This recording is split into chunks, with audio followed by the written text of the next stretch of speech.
오늘 우리에게 주시는 하나님의 말씀은 요한복음 2장 1절에서 12절까지 말씀입니다. 한 절씩 교독하시고 마지막 절은 함께 합독하시겠습니다. 사흘째 되던 날 갈릴리 가나에 혼례가 있어 예수의 어머니도 거기 계시고 예수와 그 제자들도 혼례의 청함을 받았더니 포도주가 떨어진지라 예수의 어머니가 예수에게 이르되 저들에게 포도주가 없다 하니 예수께서 이르시되 여자여 나와 무슨 상관이 있나이까 내 때가 아직 이르지 아니하였나이다. 그의 어머니가 하인들에게 이르되 너희에게 무슨 말씀을 하시든지 그대로 하라 하니라. 거기에 유대인의 정결 예식을 따라 두세 통 드는 돌 항아리 6이 놓였는지라. 예수께서 그들에게 이르시되 항아리에 물을 채우라 하신즉 아기까지 채우니 이제는 떠서 연회장에게 갖다 주라 하심에 갖다 주었더니 연회장은 물로 된 포도주를 맛보고도 어디서 났는지 알지 못하되 물 떠온 하인들은 알더라. 연회장이 신랑을 불러 말하되 사람마다 먼저 좋은 포도주를 내고 취한 후에 낮은 것을 내거늘 그대는 지금까지 좋은 포도주를 두었도다 하니라. 예수께서 이 첫 표적을 갈릴리 가나에서 행하여 그의 영광을 나타내심에 제자들이 그를 믿으니라. 그 후에 예수께서 그 어머니와 형제들과 제자들과 함께 가버나움으로 내려가셨으나 거기에 여러 날 계시지는 아니하시니라. 아멘. 요한복음 강해 결핍이 은혜인가요? 라는 제목으로 하나님 말씀 선포할 때에 많은 은혜 받으시기 바랍니다.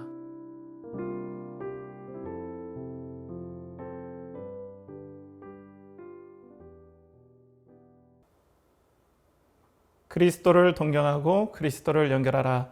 연결하는 교회 성도 여러분, 한 주간 평안하셨습니까? 오늘도 계속해서 요한복음 강해에 여러분들과 함께 말씀을 나누겠습니다. 오늘은 결핍이 은혜인가요? 결핍이 은혜인가요? 라는 제목으로 요한복음 2장 1절에서 12절까지 말씀을 가지고 여러분들과 함께 계속 말씀을 나누겠습니다. 우리 말씀을 나누기 전에 함께 잠깐 기도하겠습니다. 하나님 아버지, 이 시간 성령님을 충만하게 부어주셔서 그리스도의 영광이 드러나게 하여 주시옵소서. 말씀 전하는 저에게 예수 그리스도의 성령이 충만하게 임하셔서 그 갈릴리 해변을 거니시며 아버지의 말씀을 선포하셨던 그 예수 그리스도의 뜨거움과 능력과 은혜들이 부어지게 하여 주시고 또 듣는 우리 모든 성도님들의 영혼에 예수 그리스도의 마음으로 충만하여져서 그리스도의 마음으로 뜨거워지고 순종하고자 하는 마음으로 감격해하는 은혜가 이 시간 부어지게 하여 주시옵소서. 이를 간절히 의탁하옵고 존귀하신 예수 그리스도 이름 받들어 기도하옵나이다. 아멘. 자, 오늘 말씀이 결핍이 은혜인가요?죠. 제가 어렸을 때 저희 집 근처에는 뚝이 있었습니다. 그래서 인공 자연 호수가 좀 있었는데요. 호수라기보다는 저수지가 맞겠죠. 근데 이 저수지가 제가 어렸을 때 정확하게 이게 이렇게 검증된 건 아닌데 제가 선생님들께 듣기로는 저희 옆에 있는 이 인공 호수가 그 당시로서는 전국 최대 규모라고 하더라고요. 그래서 굉장한 뚝이 크고 규모도 그 당시에서는 엄청났던 걸로 기억합니다. 근데 초등학교 선생님께서 이런 말씀을 해주셨어요. 이 댐을 누가 설계한지 아느냐고 어린 저희들한테 물어보시더라고요. 그래서 또 한국 사람이 했겠지라고 분명 생각을 했는데 의외로 다른 대답을 하셨어요. 누굴 것 같습니까, 여러분? 이 댐을 설계한 사람이 네덜란드 사람이라는 거예요. 당시 초등학교에 미국 해도 좀 멀리 떨어진 느낌인데 생소한 유럽 얘기하니까 너무나 이렇게 너무 이상하더라고요. 멀리 떨어진 것 같고. 그래서 왜 그러냐면 당시 네덜란드가 이 네덜란드 뜻이 낮은 곳에 있는 땅이거든요. 그렇기 때문에 해수면보다 낮기 때문에 이 나라는 계속해서 제방이 계속해서 발전할 수밖에 없었어요. 제방 건축이 이 뚝을 만드는 건축이 계속 발전할 수밖에 없는데 이런 결핍, 삶의 결핍으로 인해서 이런 좋은 어떤 기술이 발전되었다. 그래서 수억 마일리 떨어진 저희 동네까지 와서 이 네덜란드 이 기술자가 설계까지 했다라는 그 말이 좀 계속해서 머릿속에 잊혀지지 않고 또 생각이 납니다. 우리 삶 가운데 부득불 결핍이라는 게 있죠. 이 결핍이 우리의 영혼 가운데 또 우리의 삶 가운데 어떤 은혜들을 주는지 여러분들과 함께 결핍이 은혜인가요? 라는 제목으로 계속해서 말씀을 나누겠습니다. 오늘 이 본문은 요한복음 2장 1절에서 12절까지의 본문은 예수 그리스도의 첫 번째 사역, 세례 요한의 선포로부터 시작해서 첫 번째 일주간의 사역을 보여줍니다. 그래서 오늘이 7일째예요. 그래서 사흘째라고 하는 게 이제 7일 합산해서 7일째 되는 날이다라고 말씀을 하고 있습니다. 이 사흘째 되는 날에 여러분들이 잘 아는 갈릴리 가나의 혼인잔치의 첫 표적을 나타내십니다. 근데 흥미로운 것은 예수 그리스도께서 이 요한복음에 나타내 주신 이 표적이 7가지 표적이에요. 그 첫 번째 표적입니다. 7째 날에 7가지 표적 중에 첫 번째 표적. 그러니까 여러분들 보시면은 요한복음이라는 것이 어떤 하나님의 깊은 은혜 가운데서 하나님께서 사도 요한을 사용하셔서 아주 디테일하고 구성 있게 말씀이 기록되었다는 걸 여러분들 요한복음을 읽거나 또 말씀을 들으면서 생각하시면은 이 요한복음을 이해하기에 또 은혜 받기에 참 귀한 도움이 돼요. 그렇기 때문에 이 요한복음은 그냥 물론 그냥 쓰여지는 성경책은 없겠지만은 분명한 의미들 또 상징들 이런 것들이 많이 들어있다라는 것을 여러분들 꼭 기억하셔야 됩니다. 근데 오늘 본문 1절에 보면 사흘째 되던 날 갈릴리 가나에 혼례가 있어 예수의 어머니도 거기 계시고 또 2절에 보면 예수와 그 제자들도 혼례의 청함을 받았더니라고 선포하고 있습니다. 자, 오늘 갈릴리 가나의 혼인식에 예수의 어머니, 그러니까 마리아죠. 육신의 어머니. 이 마리아가 초청을 받았어요. 아마 우리가 추측하기로는 또 성경학자들이 추측하기로는 예수님의 어머니 마리아, 이 마리아의 친족 중에 하나가 아마 결혼식이 있기 때문에 마리아가 거기에 가서 도와주고 또 여러 가지를 관여해야 되는 그런 일들이 생겨서 청함을 받았다라고 보고 있어요. 그럼 예수님께서 당연히 그 친족이니까 청함을 받았겠죠. 근데 제자들은 친족이 아니잖아요. 어떻게 청함을 받았을까요, 여러분? 제자들은 예수님 친구니까 따라와라 이런 어떤 연관성은 없었을 것 같아요. 왜 초청을 받았을까요? 그것은 지난주에 여러분 갈릴리 가나 사람 나다네엘의 어떤 신앙 고백들 이런 부분들을 여러분 함께 나눴었죠. 이 나다나엘의 집에 아마 와 있었을 것이다. 예수님과 그 제자들이.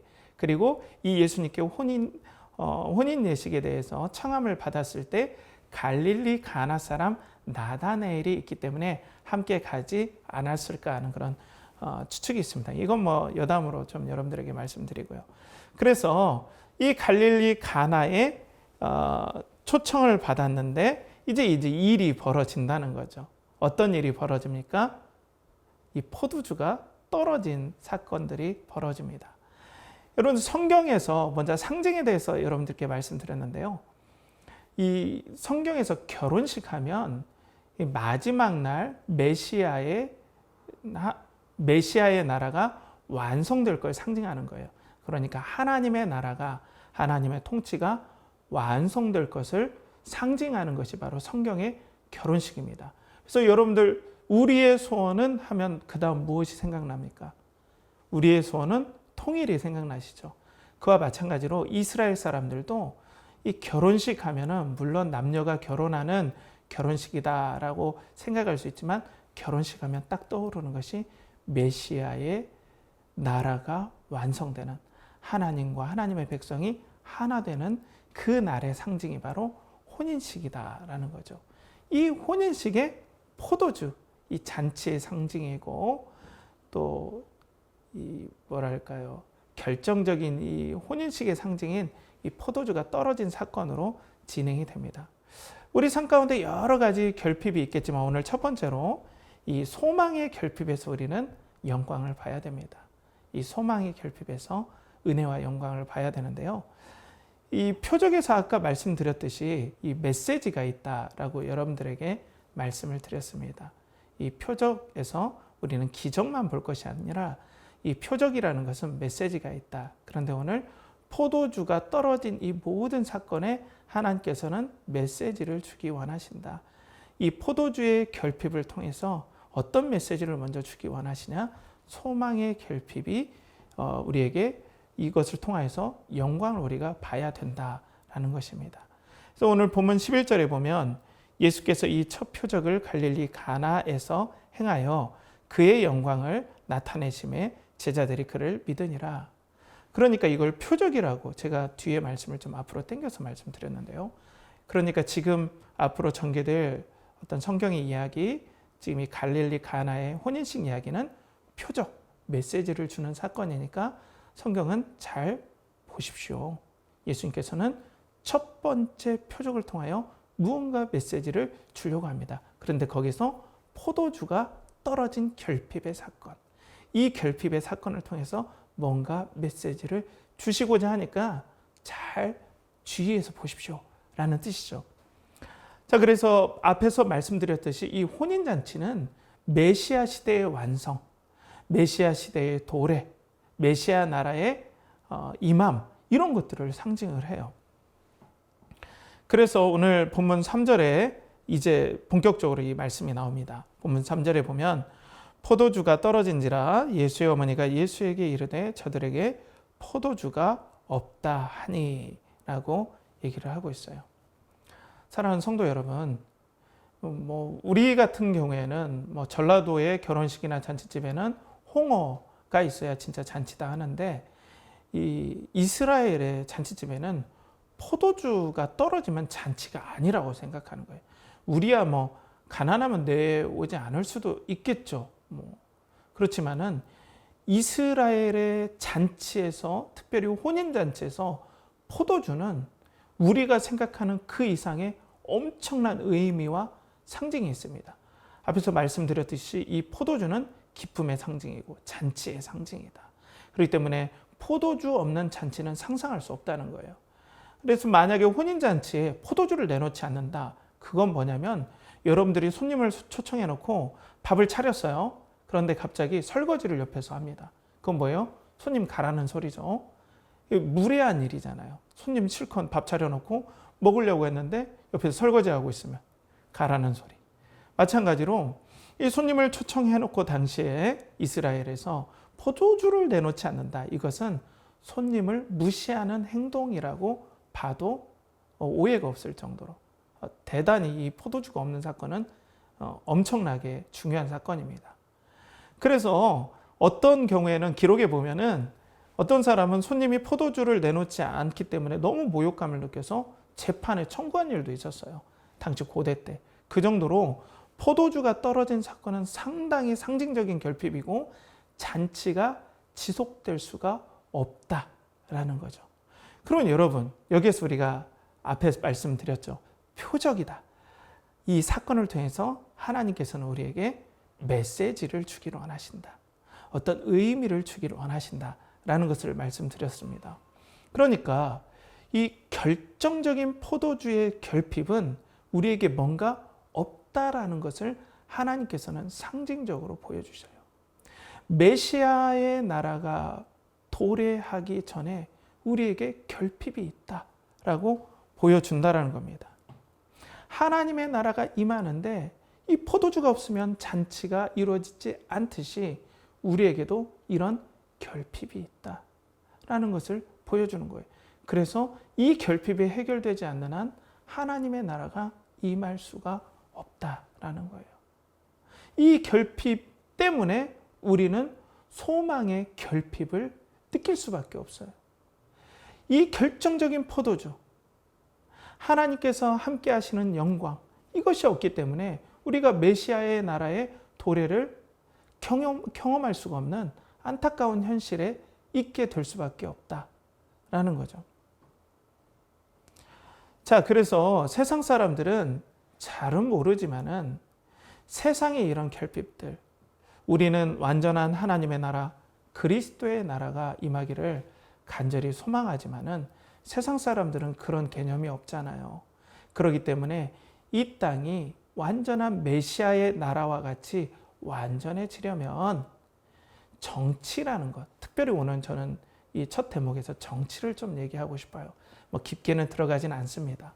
그렇지만 정치를 통해서 이 땅이 메시아의 나라처럼 완전해지고 또 메시아의 나라처럼 너무나 좋은 세상이 올 것이다 라는 기대를 가지는 사람들이 있다는 거예요. 우리에게는 이 땅의 모든 현실이 완전해지지 않은 눈물이 있고 죄로 인해서 슬픔이 있어서 우리에게 마치 포도주가 없는 것처럼 우리에게는 결핍이 느껴져요. 그래서 메시아의 나라처럼 완전한 세상이 오길 기대하지만 계속해서 우리는 이 땅의 결핍을 보잖아요. 너무나 좋은 세상이 오길 바라는데 이 소망을 계속해서 무너뜨리는 결핍이 있어요. 그런데 세상 사람들도 이런 결핍을 느껴요. 세상이 완전하지 않다.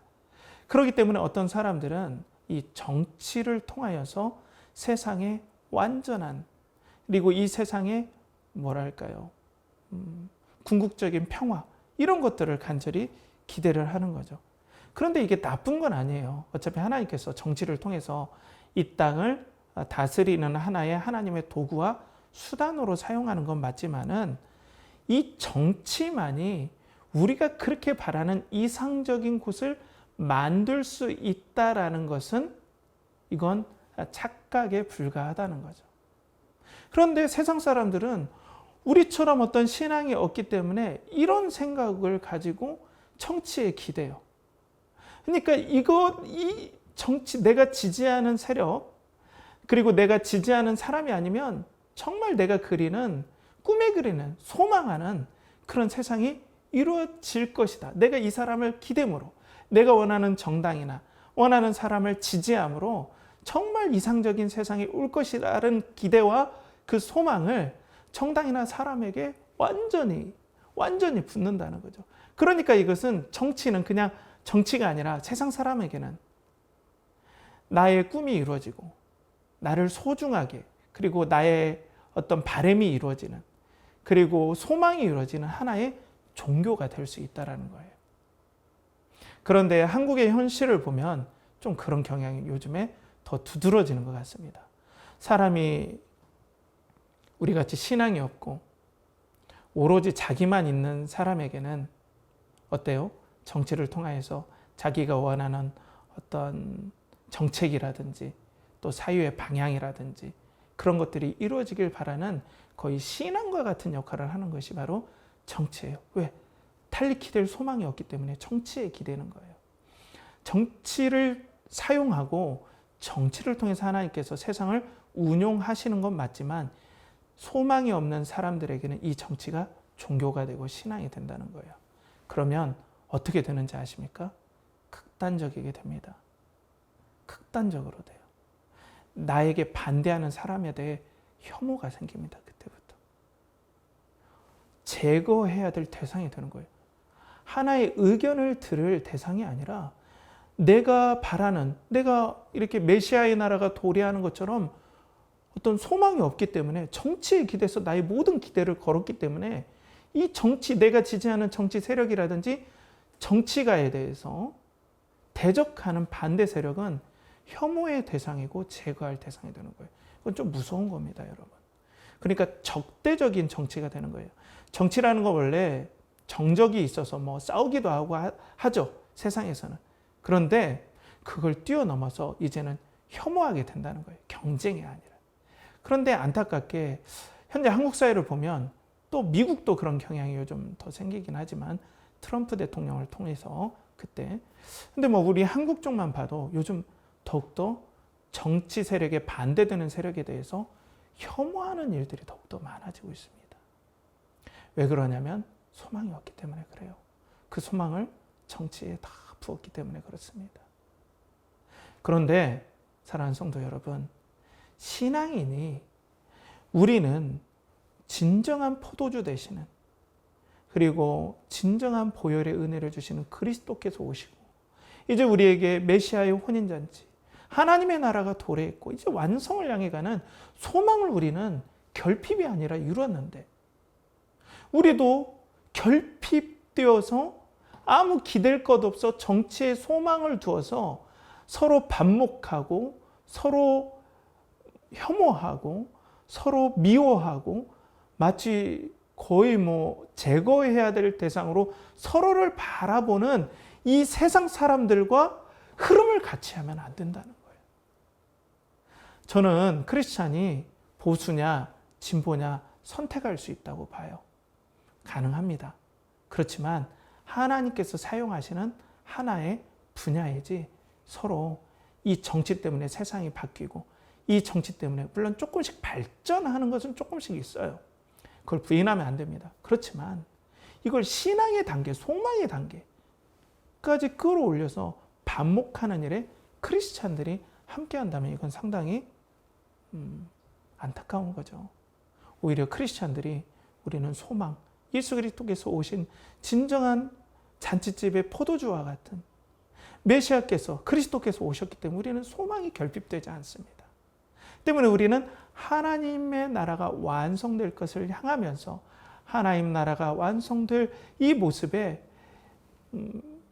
소위 말해서 취약계층들, 그리고 어려운 분들, 아니면 나라의 정책들, 외교에서 하나님 나라가 임할 때에 거기에 합당하게 우리나라는 어떤 정책과 어떤 외교와 어떤 방향성을 가지느냐, 이런 것들에 고민하며 건전하게 얘기할 수가 있어야 됩니다. 세상은 정치가 곧 신앙이고 소망입니다. 왜?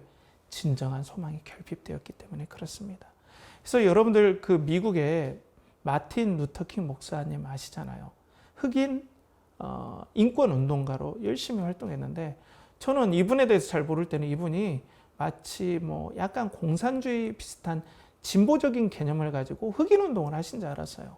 그런데 의외로 목사님이니까 그러겠지만 마틴 루터킹 목사님은 흑인 제도, 흑인 차별이 폐지돼야 된 이유는 바로 메시아의 나라, 하나님의 나라가 도래하는 데 있어서 흑인을 차별하는 것은 이건 맞는 모습이 아니다. 그렇기 때문에 이 땅에 흑인 차별, 인종 차별이 폐지되어야 된다. 하나님 나라 도래의 관점으로 현재의 문제를 봤다는 거죠. 그래서 인권운동을 하셨다는 거예요. 이분이 이제 답이 되는 기독교의 팀켈러 목사님이 이분에 대해서 이렇게 얘기하고 있어요. 마틴 루터킹 주니어는 남부 백인 기독교인에게 인권 지지를 호소할 때 모든 사람이 각자 주관대로 살아갈 자유가 있어야 하기 때문이라고 말하지 않았다. 나에게는 꿈이 있습니다. 라는 연설에 그는 아모스 5장 24절을 인용해서 나라의 정의가 강같이 흐르게 할 것을 촉구했다. 그러니까 자기를 반대하는 백인들에게, 물론 신앙인들에게도 포함이 되겠지만, 나는 그냥 내 개인이 잘 되고 흑인 개인이 잘 되기 위해서 이 흑인 차별에 대해서 반대하는 것이 아니라 아모스 선지자가 얘기했던 나라의 정의가 강같이 흐르는 그 마지막 메시아의 나라에서 이루어질 걸 소망하면서 그 메시아의 나라가 도래할 때 이 차별의 모습은 합당치 않기 때문에 나는 흑인 운동을 하는 것입니다. 라고 얘기했다는 것입니다. 사랑하는 성도 여러분, 우리는 이 땅은 어쩔 수 없이 소망이 결핍되어 있습니다. 소망, 진정한 소망, 그리고 내가 영원히 기댈 대상이 없기 때문에 그래요. 근데 우리 크리스찬들이 거기에 합세해서 아무 소망 없는 사람들과 같이 정치가 마치 신앙인 것처럼, 하나님인 것처럼 거기에 기대고 나와 반대되는 그런 얘기를 하는 사람을 저주하고 또 조롱하고 또 마치 제거해야 될 어떤 악처럼, 그리고 이단처럼 이렇게 여긴다면 이건 전부 한국 사회의 슬픈 일입니다. 우리는 혼인잔치에 떨어진 포도주를 보지만 사실상 우리가 말씀의 마지막을 보면은 이 포도주가 나타나는 일들이 있죠. 예수 그리스도로 말미암아 우리에겐 진정한 소망 되신 예수 그리스도가 오셨습니다. 그렇기 때문에 우리가 더 세상에 나아가서 소망에 결핍된 사람들과 함께 그들과 동조해서 안타까운 일들을 하는 것이 아니라 여러분들의 삶에 진정 소망이 임했고 예수 그리스도가 임했다라는 놀라운 사실을 품고 오히려 세상에서 중재자의 역할, 화평케 하는 사람들의 역할을 감당하는 여러분들의 삶 되시길 간절히 축복합니다. 두 번째로는 응답의 결핍에서 영광을 봐야 합니다. 응답의 결핍에서 영광을 봐야 되는데요. 오늘 본문 4절에 보면 예수께서 이르시되 여자여 나와 무슨 상관이 있나이까 내 때가 아직 이르지 아니하였나이다. 마리아가 육신의 어머니 마리아가 예수님께 이 포도주가 떨어졌다라고 얘기를 한 거예요. 그건 뭐냐면 오해하지 마십시오. 마리아는 예수님께서 물로 포도주를 만들 기적을 부탁한 건 아닙니다. 그냥 워낙 진실되고 정말 의지할 수 있는 육신의 아들이었기 때문에 예수님을 그래서 빨리 어떻게 포도주를 빌리든지 이 문제를 좀 수습해 봐라 이렇게 얘기를 한 거예요. 그랬더니 예수님께서 여자여라고 얘기합니다. 귀나이라고 헬라어로 하는데요. 이건 보통 어머니에게 쓰는 말은 아니에요. 자주. 그런데 오늘 예수님께서 귀나이, 여자여라고 하고 있어요.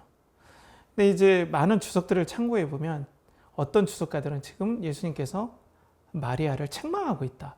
까칠하고 신경질적으로 말씀을 하고 계시다라고 그렇게 주석하시는 분도 있어요. 근데 저는 이런 해석은 지지하지 않습니다.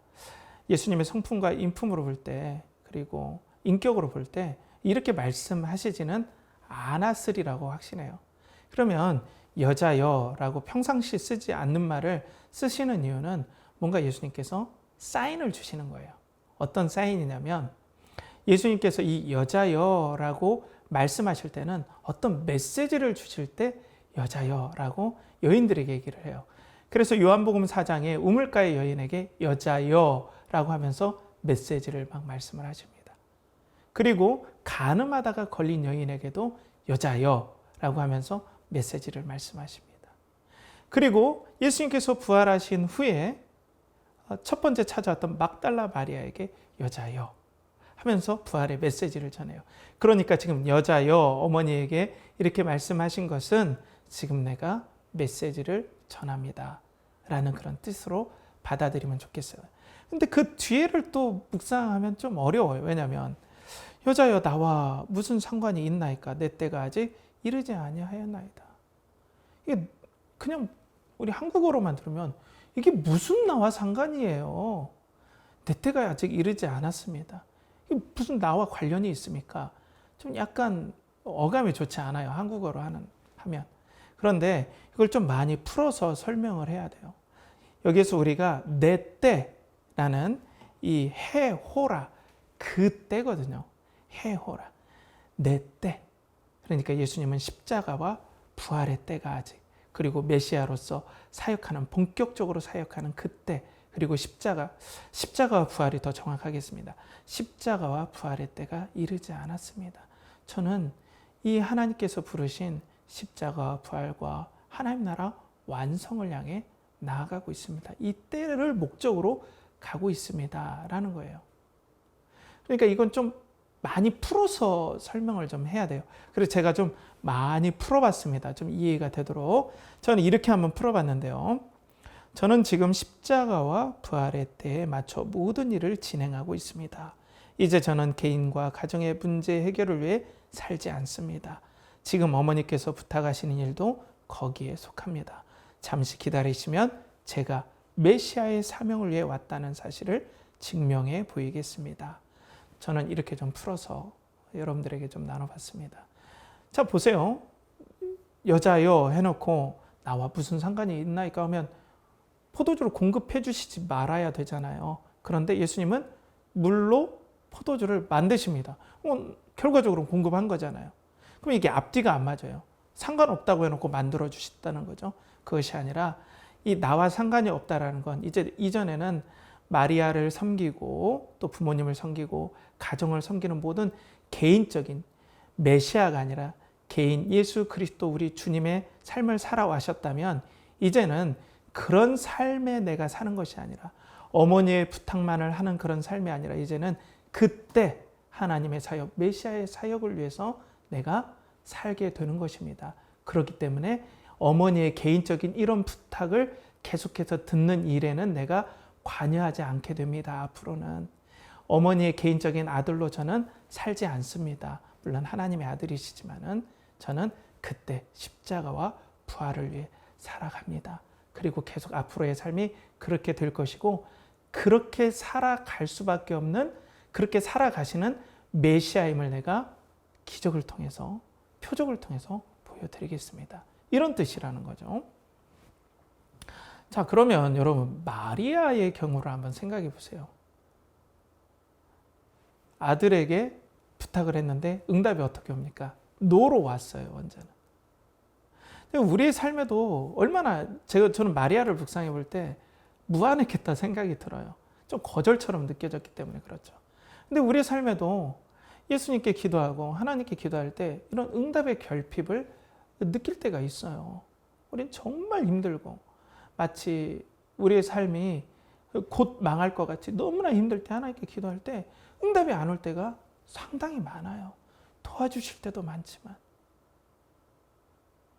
내가 너무 힘들 때 기도할 때 하나님은 기다려라. 아니면 지금은 아니다. 라고 말씀하시는 응답의 결핍. 이것도 넓은 의미에서는 응답이지만 우리 응답받지 못하는 경험들을 하게 됩니다. 그럼 왜 하나님께서는 왜 우리에게 이런 응답의 결핍을 허락하시겠습니까? 우리는 여기서 우리 그리스도를 바라봐야 돼요. 예수님은 지금 어디를 향해 갑니까? 해호라. 그 때를, 내 때를, 십자가와 부활의 때, 하나님 나라 완성의 때를 바라보며 하나님께서는, 예수님께서는 계속해서 걸어가신다는 거예요. 그렇다면 하나님께서도 해호라. 우리의 삶의 기도의 제목들, 수많은 간구들을 어디에 맞춰서 우리의 삶을 조절해 주시고 응답하십니까? 해호라. 그때 하나님의 나라가 완성될 때, 그리고 그 완성될 때를 바라보면서 그에 합당하게 그리스도를 닮아 가도록, 그런 삶을 살아가도록 해호라에, 그때에 맞춰서 우리의 삶을 섭리하시고 응답하시고 이끌어 가신다는 거예요. 건강에 문제가 생겼을 때, 직장에 문제가 생겼을 때, 개인의 관계에 문제가 생겼을 때 하나님께서 응답하실 때도 있지만 여러분들에게 지금 응답하시지 않는 이유는 해호라. 그때에 맞춰서 여러분들을 연단시켜 가시고 또 세워 가시고 이끌어 가시기 때문에 응답의 결핍을 우리는 느낄 수밖에 없고 경험할 수밖에 없다라는 겁니다. 사랑하는 성도 여러분, 그러면 이렇게 육신의 어머니 마리아의 요청을 지금 어떻게 보면 거절하는 것처럼 보이잖아요. 그런데 알고 보면 이렇게 거절하신 것처럼 보였던 예수 그리스도께서 가장 큰 응답의 결핍을 경험하신 분입니다. 언제일까요? 해호라. 그때를 향해 가셨는데, 그때 십자가를 지시기 전에 이 잔을, 이 십자가를 나에게 걷어가시도록, 그렇게 땀이 핏방울 되도록 예수 그리스도께서는 그렇게 기도하셨는데 응답해 주시지 않았습니다. 심지어는 하나님께서 철저하게 죄인으로 심판하셨습니다. 죄인이 아니신데 죄인을 대신해서 응답의 결핍을 가장 많이 체험하신 분이 바로 예수 그리스도라는 분이에요. 이분이 우리 주님입니다, 여러분. 이분이 우리의 생명이고 우리의 연합하 계시고 영원히 버리시지 않는 분입니다. 우리를 위해 간구하시는 분입니다. 우리의 중보자가 되십니다. 그런데 오늘 삶 가운데서 결핍의 문제가 있을 때 얼마나 우리가 당황스럽습니까? 얼마나 낙심이 됩니까? 얼마나 힘듭니까? 그때 우리가 낙심하지 말아야 될 일은 바로 가장 응답의 결핍을 겪으셨지만 하나님께서 예수 그리스도로 말미암아 영광 받으시고 부활 승리하신 예수 그리스도께서 우리 주가 되시고 우리의 인도자가 되시고 우리의 목자가 되시고 우리의 신랑이 되시고 영원히 함께 하시는 그 주가 되셔서 응답받지 못해서 힘들어하는 그 마음까지도 헤아리시는 주님이 우리와 영원히 함께 하신다는 것입니다. 사랑하는 성도 여러분, 혹시 응답받지 못한 기도 제목이 있습니까? 응답받지 못한 마음의 상처가 있습니까? 응답받지 못해서 두려움이 있습니까? 해호라를 쫓아가시면서 따라가시면서 십자가 앞에서 응답을 받지 못하여 땀이 핏방울 되도록 기도하셨던 그 예수님이 여러분들의 손을 잡고 계십니다. 여러분들 버리지 않습니다. 혹시 응답받지 못해서 마음이 아프시다면 이 예수 그리스도를 붙잡고 오늘도 해호라 그때를 바라보고 믿음으로 가는 우리 연결하는 교회 성도님들 되시길 바랍니다. 자, 그리고 우리가 다음으로는 행위의 결핍에서 영광을 봐야 합니다. 행위의 결핍에서 영광을 봐야 되는데요. 이 행위는 인간의 공로를 저는 좀 의미하고 싶어요. 말씀드리고 싶어요. 인간의 공로가 결핍되었음을 볼 때 우리는 그리스도의 영광을 봐야 된다라는 거죠. 자, 이제 예수님의 그 서운하게 들릴 수 있는 말에도 불구하고 마리아는 하인들에게 다음처럼 지시하죠. 5절에 보면 그의 어머니가 하인들에게 이르되 너희에게 무슨 말씀을 하시든지 그대로 하라 하니라 라고 이제 얘기를 해놔요. 제가 보기에는 뭔가 하인들과 같이 예수님께서 어디에 가서 뭘 빌려와라 그럴 줄 알았나 봐요. 그런데 그리스도께서 이제 하인들에게 뭔가 지시를 내립니다. 이때부터 메시지를 주시려고 하는 거예요. 그래서 6절 7절에 보면 거기에 유대인의 정결 예식을 따라 두세 통 드는 돌 항아리 6이 놓여 있는지라. 예수께서 그들에게 이르시되 항아리에 물을 채우라 하신즉 아기까지 채우니라고 말씀하시고 있습니다. 자, 그러니까 오늘 여기서부터 메시지가 이제 들어가기 시작하는 겁니다. 유대인의 정결 예식을 위해 쓰는 돌 항아리, 두세 통 되는 돌 항아리가 나옵니다.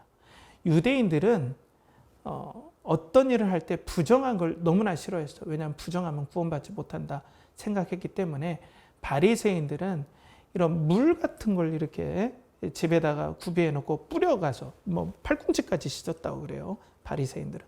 그렇게 해서 몸의 정결 그리고 부정함이 없게 함으로 나는 구원받기에 합당한 사람이다라고 이렇게 노력했다는 거예요. 네, 여러분, 물이 우리 영혼의 더러운 잡티 그리고 오물들을 이 죄를 씻어낼 수 있습니까? 씻어낼 수 없죠.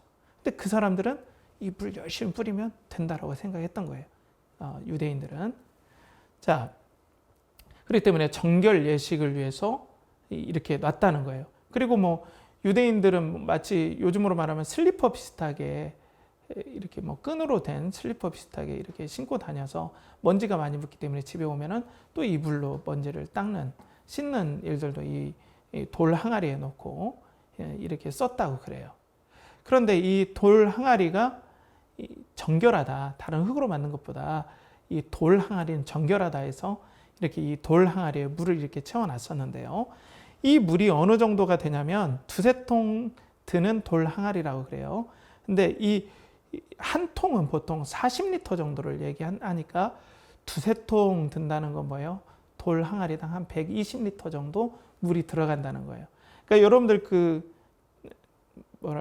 생수통 아시죠? 생수통이 한 6개 정도 들어간다면 6개 정도 들어갈 정도의 용량이라고 생각하면 돼요. 그러니까 한 20리터 되니까 생수통이 그러니까 6개 한 120리터. 그 정도가 돌 항아리 하나라고 생각하시면 됩니다. 이게 6개가 있었다라고 해요. 그러니까 정결하게 쓰는데 쓰는 물통 6이 있었다라고 지금 얘기를 하는데 이 6을 여러분들 좀 주의 깊게 봐야 돼요.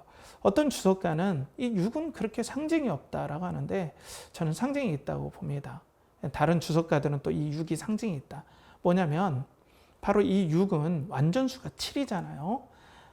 히브리 게마트리아라고 해서 이 유대인들은 이 숫자에 메시지를 주는데요. 이 7이 완전수잖아요. 그런데 거기에 하나가 빠지는 건 불완전함을 뜻합니다. 그러니까 이 정결의식에 쓰는 이 물통이 6이다라는 것은 이 자기가 열심히 노력해서 죄를 씻고 부정을 씻는 이런 모든 노력이 완전하지 않다. 이걸로는 불완전하고 미흡하다라는 걸 보여줘요. 그러니까 인간의 아무리 열심히 있는 행위와 노력에도 불구하고 자기를 정결하게 할 수 없는 결핍이 있다라는 걸 오늘 성경은 보여주죠. 저는 이 해석을 지지합니다. 이게 자연스러운 것 같아요. 자, 그래서 사람들은 나름대로 삶을 살면서 자기의 열심히 있는 노력을 통하여서 어떤 부족함을 메꾸려고 해요. 그러니까 종교인들, 오늘 바리새인들은 물통에 드는 그 정결을 위해서 쓰는 물을 가지고 열심히 뿌려서 내가 뭔가 완전해지리라 생각한다면, 요즘 세상 하나님을 모르는 이 땅의 사람들은 자기가 어떠한 돈이 많아지고, 그리고 무엇을 성취하고, 그리고 자기가 어떤 일에 의미를 부여할 수 있는 그런 위치에 있을 때, 그 정도로 지위가 높아질 때 자신의 삶은 너무나 완전해지리라고 기대를 하고 있습니다. 그러니까 하나님을 향한 소망이 없으니까 그것이 바로 신앙이 되는 거예요. 자기 자신이 소중해지고, 자기 자신이 또 존귀해지고, 이런 방법으로 계속해서 다른 방안들을 사람들이 찾으러 다닌다는 거예요. 근데 이걸로는 사람이 당연히 완전해질 수 없죠. 그리고 두 번째로는 앞에 말씀드린 것처럼 우리의 힘과 노력으로는 도저히 이 구원을 이룰 수 없음을 오늘 6통들이 이 정결 예식에 쓰는 통을 통해서 예수님이 보여주십니다. 오직 예수 그리스도의 십자가와 부활을 통하여서, 오직 예수님의 피 흘리심을 통하여서 이 6통 드는 모든 곳에 모든 물이 채워졌는데, 이걸로는 정결함을 얻을 수 없는데 예수님께서 퍼다 주라 하셨을 때 물이 포도주로 변하는, 우리의 모든 할 수 없는 일이 바로 예수님의 그 메시아의 사역과 십자가의 죽으심을 통하여서, 예수님을 통하여서 이 정결함이 될 수 있는, 물이 포도주가 되는 놀라운 역사를 통해서 이 하나님 앞에 설 수 있는 이 자격, 우리 힘으로 할 수 없는 것을 예수 그리스도의 그 놀라우신 은혜로 감당하는 이 놀라운 역사가 일어날 수 있음을 오늘 성경은 보여주고 있다는 겁니다. 그래서 하나님 앞에 완전하게 설 수 있는 의의를 주시는 놀라운 역사를 오늘 성경은 보여주고 있다는 거죠. 그래서 오늘 본문 8절, 9절에 보면은 이렇게 나와 있죠. 이제는 떠서 연회장에게 갖다 주라 하심에 갖다 주었더니 연회장은 물로 된 포도주를 맛보고도 어디서 났는지 알지 못하되 물떠온 하인들은 알더라. 연회장이 신랑을 불러 10절 말하되 사람마다 먼저 좋은 포도주를 내고 취한 후에 낮은 것을 내거늘 그대는 지금까지 좋은 포도주를 두었도다 하니라 라고 말씀하고 있어요. 이 연회장은 당시에 지역에 좀 덕망 있는 분이 행사를 주관하도록 이렇게 맡기는 명예직이라고 해요. 행사를 주관하는 건데, 이 연회장이 포도주가 없는 것들에 대해서 낌새를 못 챘는지 아무튼 모르겠어요. 그런데 포도주를 하인이 갖다 주니까 너무 맛있는 거예요. 그래서 연회장이 신랑을 불러서 이런 좋은 포도주를 왜 이제 내놨느냐 할 정도로 너무나 흡족하다는 거죠. 그래서 물이 포도주로 되는 기적들, 표적이 일어났습니다. 그건 무엇입니까? 우리 힘으로 아무리 해도, 아무리 물로 부어도 우리는 모자랄 수밖에 없는데, 예수 그리스도께서 우리의 영혼을 다시 변화시켜서 물이 포도주로 변화되는 것처럼 우리의 영혼을 정결하게 변화시키고 하나님 앞에 완전하게 설 수 있는 합당한 존재로 변화시켜 주셔서 우리가 하나님 앞에 구원받을 수 있음을 오늘 성경은 보여준다는 거죠. 그걸 예수님만이 할 수 있다는 겁니다. 그래서 성도는 이 영광을 보는 사람이라는 거예요. 그래서 본문 11절 12절에 보면 예수께서 이 첫 표적을 갈릴리 가나에서 행하여 그의 영광을 나타내심에 제자들이 그를 믿으니라. 그 후에 예수께서 그 어머니와 형제들과 제자들과 함께 가버나움으로 내려가셨으나 거기에 여러 날 계시지는 아니하시니라. 사랑하는 성도 여러분, 이것이 성도에게는 보입니다. 물이 포도주로 변하게 해주실 수 있는 분, 우리의 죄를 정결하게 해주셔서 하나님 앞에 온전하게 세워주실 수 있는 유일한 분은 바로 예수 그리스도라는 걸 보여주시는 거예요. 세상 사람들은 자기의 인생의 가치를 자기의 스펙이라든지 자기가 어떤 성공을 통해서 나의 인생이 물이 포도주처럼 변하는 역사가 일어날 것이다. 궁극적으로 너무나 좋은 상태가 될 것이다 라고 생각하는 거예요. 그래서 그들은 물을 보고 계속 포도주다 포도주다 얘기를 하면서 살고 있는 거예요. 이게 정신승리라는 겁니다. 물을 포도주다, 이것은 포도주야, 이것은 포도주야 해석한다고 포도주가 됩니까? 절대 그렇지 않습니다. 오직 물을 포도주로 만드는 예수 그리스도만이 진정하게 우리를 하나님 앞에 설 수 있는 그 보혈로 말미암아 세워주시는, 이 우리의 아무것도 없는 공로를 예수의 공로로 채워주시는 그 놀라운 분이 예수 그리스도라는 걸 오늘 첫 번째 표적에서 보여주고 있다는 겁니다. 그리고 이후에 예수님은 또 다른 표적을 위해서, 또 다른 사인을 위해서, 또 움직이기 위해서 먼저는 가버나움으로 잠깐 계시게 됩니다. 사랑하는 성도 여러분, 여러분들의 궁극적인 행복은 무엇입니까? 여러분들의 하나님 앞에 설 수 있는 자격을 주는, 그리고 하나님 앞에 설 수 있는 것처럼 완전한 상태, 그리고 너무나 만족스러운 상태, 의미 있는 상태를 허락해 주는 건 어떤 것입니까? 또 어떤 분입니까? 그게 돈입니까? 아니면 자녀들입니까? 아니면 성공입니까? 성경은 오늘 하나님, 그 하나님 앞에 완전하게 설 수 있도록 우리를 포도주처럼 편하게 해주실 수 있는 그분은 바로 예수 그리스도밖에 없다라고 오늘 말씀하고 있습니다. 사랑하는 성도 여러분, 우리는 이 소망의 결핍에서 그리스도의 영광을 바라봐야 됩니다.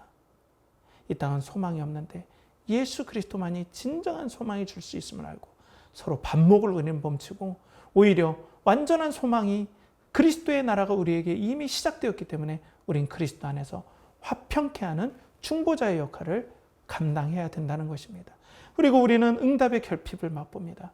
그 응답의 결핍을 가장 맛보신 예수 그리스도가 우리와 함께 하십니다.